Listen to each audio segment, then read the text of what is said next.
in this topic we will study about the base, है ना। हम लोगों ने कल हम लोगों ने लास्ट लेक्चर में स्टडी किया था प्रिपरेशन ऑफ एसिड, है ना। तो प्रिपरेशन ऑफ एसिड हम लोगों ने नॉन मेटल से किया था, नॉन मेटेलिक ऑक्साइड से किया था, and by the displacement reaction से किया था। अगर आप रिवाइज करें तो नॉन मेटल्स में हम लोगों ने हाइड्रोजन का डायरेक्ट रिएक्शन नॉन मेटल से कराया था, या नॉन मेटल ऑक्साइड से कराए थे, या मोर वोलेटाइल लेस वोलेटाइल से, ठीक है, मोर वोलेटाइल अगर एसिड बना रहे थे, है ना, HCl HNO3। तो हम यहाँ पे बेस के बारे में स्टडी करेंगे थोड़ा सा। तो how we will can define the base, है ना। हमारे जो सिलेबस में है उसमें हम कैसे डिफाइन करेंगे इस लेवल पे कि बेस का डिफिनीशन क्या होगा। तो बेस क्या है, कोई केमिकल कंपाउंड है, ठीक है, जो रिएक्ट करता है किससे, हाइड्रोनियम आयन से। हाइड्रोनियम आयन, है ना, कौन रिलीज़ करता था हाइड्रोनियम आयन, एसिड रिलीज़ करते थे। हाइड्रोनियम आयन से जो कौन फर्निश करता है, एसिड, है ना। और क्या बनाएंगे, सॉल्ट एंड वाटर बनाएंगे। क्या बनाएंगे, salt and water. Means base कोई केमिकल कंपाउंड है जो रिएक्ट करता है किससे, H+ आयन और hydronium ion, that is furnish from the acid to form salt and water only. ये डिफिनीशन हो जाएगा बेस के लिए। तो यहाँ पे क्या डिफाइन करेंगे कि बेस इसे व्हाट, इसे केमिकल कंपाउंड, इसे chemical compound which react with hydronium ion, which react with what, hydronium ion, और we can say H+ ion, है ना। हाइड्रोनियम आयन H3O+ आयन या H+ आयन भी कह रहे थे। कौन फर्निश कर रहा है, furnished by an acid, furnished by an acid, है ना, furnished by an acid to form what, to form salt and water only. तो इसे हम क्या कहते हैं, बेस कहते हैं। चलिए कुछ यहाँ पे पॉइंट्स मेंशन करते हैं बेस के लिए, क्या क्या कह सकते हैं। पहला चीज़, बेस क्या होते हैं, बेस जो होते हैं वो या तो ऑक्साइड्स होंगे या तो हाइड्रोक्साइड्स होंगे, किसके, मेटल्स के, ठीक है। ये पहला पॉइंट हमारा। तो बेसिस क्या होते हैं, तो बेसिस आर ऑक्साइड्स और हाइड्रोक्साइड्स ऑफ मेटल, ठीक है। तो मेटल्स के ऑक्साइड्स एंड हाइड्रोक्साइड्स जो होते हैं वो क्या होते हैं, बेसिस होते हैं। अच्छा, दूसरा चीज़ क्या कह सकते हैं, जो बेस होता है इसका टेस्ट कैसा होता है, तो बिटर इन टेस्ट होता है ना। बिटर इन टेस्ट होते हैं, सोपी इन टच होता है। तो हम लोग क्या लिख सकते हैं, what we can write, they have what, कौन, bases, they have bitter taste, है ना, bitter taste, and are what, soapy to touch. तो इनका टच कैसा होता है, सोपी होता है। लेकिन ऐसा नहीं कि आप इनको टेस्ट करने लगे, है ना, या टच करने लगे। चलिए नेक्स्ट क्या है, एग्जाम्पल देख लेते हैं ना।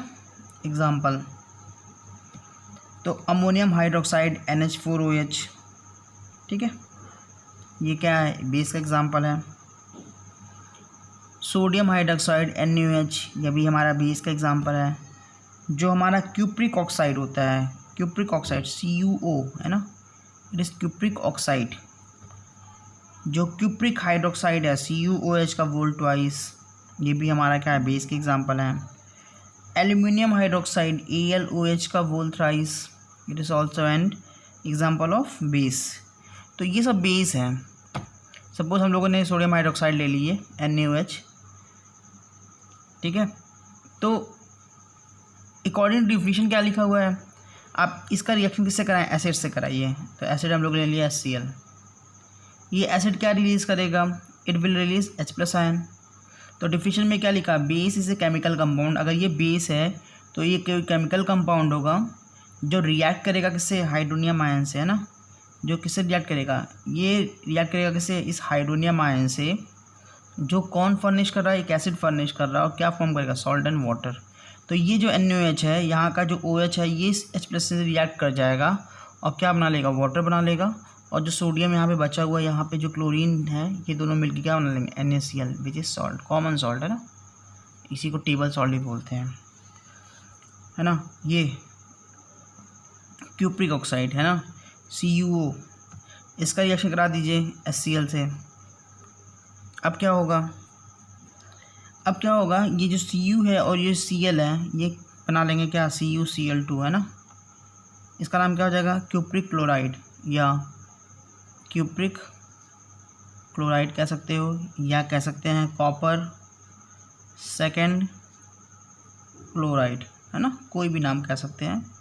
देखो यहाँ पे लिखा इक, तो एक टर्म होता है इक और एक होता है अस, है ना। तो जैसे क्यूप्रिक है और एक होता है क्यूप्रस, तो कहाँ पे अस यूज़ करना है, कहाँ पे इक यूज़ करना है, ये पता होना चाहिए। तो अगर कोई एलिमेंट है, सपोज़ कॉपर है, तो कॉपर 2 स्टेट में एग्जिस्ट कर रहा है, सपोज़ +1 में और +2 में। तो इसकी हायर जो ऑक्सीडेशन स्टेट है वो +2 है, तो जो अगर हायर स्टेट होगा तो उस कंडीशन में इक लगा देंगे, और जो लोअर स्टेट होगा उसमें क्या लगा देंगे, अस, है ना। समझ में आया, ठीक है। लोअर स्टेट में अस और हायर स्टेट में क्या लगा देंगे, इक लगा देंगे आप। तो ये हो गया हमारा क्यूप्रिक क्लोराइड, है ना। क्या बनेगा, वाटर बन जाएगा, क्या बन जाएगा, वाटर बन जाएगा। चलिए ये ले लेते हैं ये कॉपर हाइड्रोक्साइड ले लेते हैं, CuH को वोल्ट वाइज, इसका रिएक्शन कराते हैं किससे, H2SO4 से करा दें। तो ये और ये मिलकर वाटर फॉर्म कर लेंगे, और ये कॉपर और सल्फेट मिलकर क्या बना लेगा, कॉपर सल्फेट, है ना। आपको देखना होगा बैलेंस्ड है कि नहीं रिएक्शन। आप कभी भी इक्वेशन लिखिए तो लास्ट में चेक कर लीजिए क्या इक्वेशन बैलेंस्ड है ना। कभी कभी आप ऐसे इक्वेशन बना लिए, प्रोडक्ट लिख लिए और आपने बैलेंस नहीं किया, तो आपको मार्क्स नहीं मिलेंगे बोर्ड एग्ज़ाम में, है ना। वहाँ से मार्क्स डिडक्ट कर दिए जाएंगे। तो सपोज़ हमें बहुत अच्छा आता है केमिस्ट्री, है ना, हमने प्रोडक्ट बना दिया, तो हम लोग क्या करते हैं, वो जो कॉन्फिडेंस है उस कॉन्फिडेंस में हम लोग बैलेंस करना भूल जाते हैं और वहीं पे मार्क्स कट जाते हैं। एग्ज़ाम सेंटर से बाहर आएंगे, कहेंगे हमने सही करके आया है, लेकिन मार्क्स क्या होंगे, कटे हुए मिलेंगे। तो बेटर है दिमाग खोल के बैलेंस करिए और प्रोडक्ट लिखिए, है ना। यहाँ पे देखिए मैं बैलेंस करता हुआ जा रहा हूँ, मैग्नीशियम और क्लोरीन मिल जाएगा। अब आपको आ गया होगा क्या बनेगा, MgCl2 बनेगा। कैसे बनेगा, MgCl। अब सब लोग कोई सोच रहा होगा 2 कहाँ से आया, तो कुछ नहीं करना है, MgCl2 बनेगा कैसे, ये Mg लिखिए यहाँ पे आप, यहाँ का क्लोरीन लिखिए, इसकी वैलेंसी लिखिए, मैग्नीशियम की वैलेंसी 2, क्लोरीन की वैलेंसी 1, इसकी वैलेंसी इसके नीचे और इसकी वैलेंसी इसके नीचे। तो क्या कहेंगे, Mg, ये 1 यहाँ पे आ गया, 1 मेंशन नहीं करेंगे, फिर क्लोरीन और 2 यहाँ पे आ गया, तो डेट इज MgCl2, है ना। मैग्नीशियम क्लोराइड कहते हैं, क्या कहते हैं, मैग्नीशियम क्लोराइड। और क्या बनेगा, वाटर फॉर्मेशन होगा। लास्ट एक एल्युमिनियम हाइड्रोक्साइड, इसका भी रिएक्शन करा के देख लेते हैं ना। एल्युमिनियम हाइड्रोक्साइड का रिएक्शन किससे, HNO3 से करा दीजिए, नाइट्रिक एसिड से। क्या बनेगा, एल्युमिनियम नाइट्रेट बन जाएगा, Al। एल्युमिनियम की वैलेंसी 3 होता है और नाइट्रेट NO3 की वैलेंसी 1, क्रॉस मल्टीप्लाई क्या बनेगा, AlNO3 का होल थ्राइस प्लस वाटर। इसको बैलेंस करना पड़ेगा, है ना, बैलेंस्ड है। एल्युमिनियम 1 बैलेंस्ड है। ऑक्सीजन यहाँ पे 3 3 6, यहाँ पे 9 1 10 बैलेंस नहीं है, तो बैलेंस कर लीजिएगा। यहाँ पे 3 आएगा, यहाँ पे भी 3 आएगा, ये बैलेंस हो जाएगा, है ना, क्योंकि यहाँ पे हाइड्रोजन 3 और यहाँ पे हाइड्रोजन 3 6, यहाँ पे 3 2 6, ये बैलेंस हो गया। तो ऐसे बैलेंस करिएगा, बैलेंस हो जाएगा। नेक्स्ट हम लोग आते हैं एल्कली, है ना, ये बेस के लिए हो गया। नेक्स्ट हम लोग स्टडी करते हैं व्हाट अबाउट द एल्कली के बारे में।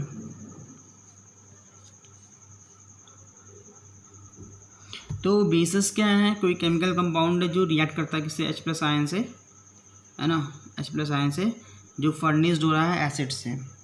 एल्कली क्या होता है, एल्कली जो है ये एक टाइप ऑफ बेस है ना, एक कह सकते हैं इम्पोर्टेंट एक क्लास, एक टाइप का क्लास है, बेस का एक टाइप का क्लास है, जो क्या होता है वाटर सॉल्युबल होता है है ना। एल्कली क्या है, दे आर ऐसे बेसिस होते हैं जो वो क्या होते हैं, वाटर सॉल्युबल होते हैं और क्या फर्निश करते हैं H+OH, H+ आयन की OH- आयन, OH- आयन, है ना। वाटर सॉल्युबल होंगे और वाटर में जैसे ही सॉल्युबल होंगे और रिलीज़ करेंगे क्या, OH- आयन सोल्यूशन में, ठीक है। तो एल्कली क्या है, इससे एक बेस है ना, that are what bases that are water soluble, जो water soluble होंगे, and what and furnish what OH- ion in the solution, जो OH- आयन फर्निश करेंगे कहाँ पे, सोल्यूशन में, ठीक है। तो इन्हें हम लोग क्या कहेंगे, एल्कली कह देंगे।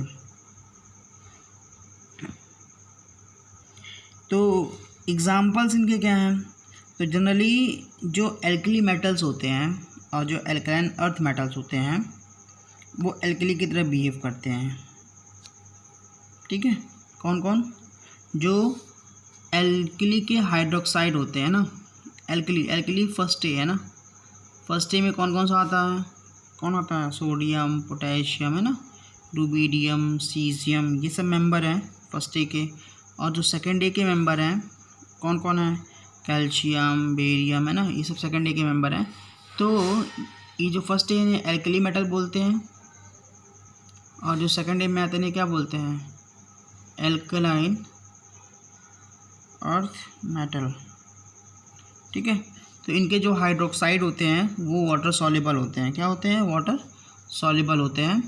तो ये क्या है किसके, तो इनसे सोडियम का बनाएंगे तो क्या बन जाएगा, सोडियम हाइड्रोक्साइड बन जाएगा, पोटेशियम का पोटेशियम हाइड्रोक्साइड बन जाएगा ना, ठीक है। कैल्शियम का कैल्शियम हाइड्रोक्साइड बना दीजिए, है ना। तो ये सब जो है ये सब हमारी क्या है, they are example of alkali. तो एल्कली मेटल्स के hydroxides and alkaline earth metal के जो हाइड्रोक्साइड्स आते हैं वो यहाँ पे हैं।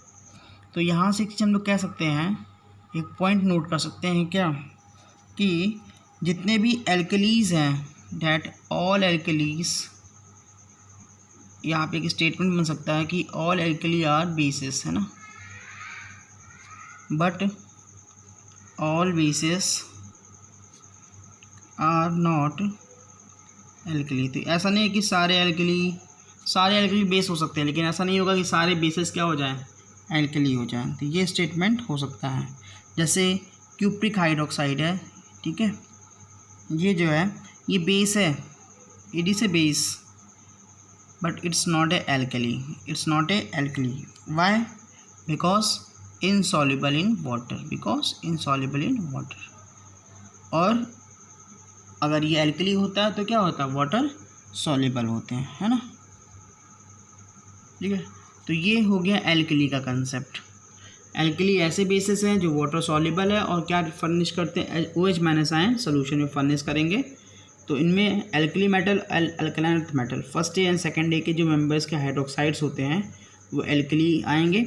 एक स्टेटमेंट यहाँ से बनता है कि जितने भी एल्कली होते हैं वो बेसिस होते हैं, लेकिन ये ज़रूरी नहीं कि जितने भी बेसिस हैं सब के सब एल्कली हों। यहाँ पे एक एग्जांपल लिए हैं कॉपर हाइड्रोक्साइड का, जो बेस है एल्कली नहीं है, क्यों, क्योंकि ये इनसॉल्युबल है कहाँ पे, वाटर में।